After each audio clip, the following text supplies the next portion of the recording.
বাচ্চাদের শরীর খোলা রাখলে মারাত্মক দুইটি বিপদের মধ্যে আপনি পড়বেন। গার্ডিয়ানরা বিশেষ করে খেয়াল করেন, মাইকের আওয়াজ যাচ্ছে, মহিলারা মা বোনেরা খুব ভালোভাবে কান খাড়া করে খেয়াল রাখেন। আপনার একটু অবহেলার কারণে আপনার সন্তান ধ্বংস হয়ে যাচ্ছে। এরপরে বারবার আপনি ডাক্তারের কাছে নেন, তারা মেডিসিন খাওয়ান, হসপিটালে ভর্তি করান, দেখেন যে রোগের কোনো চিকিৎসা হয় না। হবে কি করে? আল্লাহর হাবিব বলছেন বাচ্চাদেরকে তোমরা কখনো খালি গায়ে রাখবা না, কারণ বাচ্চাদেরকে খালি গায়ে রাখলে দুইটি মারাত্মক বিপদ আপনার জীবনে আসবেই। তার কারণ হচ্ছে বাচ্চারা হচ্ছে সুন্দর জিনিস, তার চেহারায় দেখলে মায়া লাগে, কিন্তু যারা খারাপ মানুষ বা খারাপ জিন, বদ জিন, তাদের নজর কোনো সময় ভালো হয় না, তাদের নজর কখনো ভালো হয় না। এই কারণে আল্লাহ হাবিব সাল্লাল্লাহু আলাইহি সাল্লাম বলছেন প্রথম নাম্বার হচ্ছে বাচ্চাদের, বিশেষ করে যাদের বুক খালি রাখে। অনেক সময় দেখা যায় বেশিরভাগ সন্তান যদি ছেলে হয় তাকে উলঙ্গ অবস্থায় রেখে দেয়।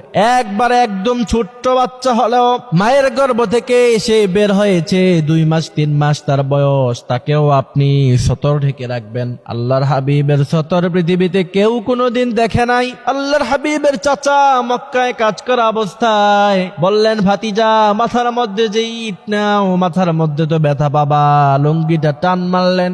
এই ভেবে যে এই লুঙ্গি দিয়ে মাথার মধ্যে তিনি পট্টি বেঁধে দিবেন যাতে ভাতিজার ইট টানতে সহজ হয়। আল্লাহর হাবিব সাল্লাল্লাহু আলাইহি সাল্লামকে যখন এই লুঙ্গি ধরে টান মারতে দেরি হয়ে যায়, আল্লাহর হাবিব লজ্জায় মুহূর্তের মধ্যে বেহুশ হয়ে যায়। আল্লাহর হাবিব সাল্লাল্লাহু আলাইহি সাল্লাম এত লজ্জাশীল ছিলেন। এই জন্য আমাদের ছোট বাচ্চাদেরকে আমরা কাপড় পরিয়ে রাখতে হবে। কাপড় যদি আপনি না পরান, প্রথম নাম্বার হচ্ছে বদনজর।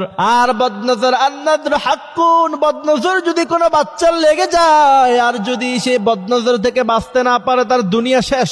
কারণ আল্লাহর হাবিব বলছেন বদনজর হলো এত খারাপ জিনিস, এটা মানুষকে কবর পর্যন্ত নিয়ে পৌঁছায় দেয়। এই জন্য বদনজর থেকে বাঁচতে নিয়মিত বাচ্চাদের উপরে 11 বার দুরূদ শরীফ পড়ে সকালে একবার ফু দিবেন, বিকালে একবার ফু দিবেন, আর বলবেন আল্লাহ আমার বাচ্চার উপর বদনজর কেটে দিয়ে তার উপরে রহমত নাজিল করেন। দ্বিতীয় নাম্বার হচ্ছে বাচ্চাদেরকে যদি আপনি খোলামেলা পোশাকে রাখেন তাহলে বাচ্চার মেধা শক্তি কমে যাবে। বড় হওয়ার পরে বাচ্চার মেধা নাই কেন, হুজুরের কাছে শুধু খালি আসেন পানি নেওয়ার জন্য, হুজুর একটু মাথার মধ্যে হাত বুলাইয়া দেন, মাথার মধ্যে ফু দেন।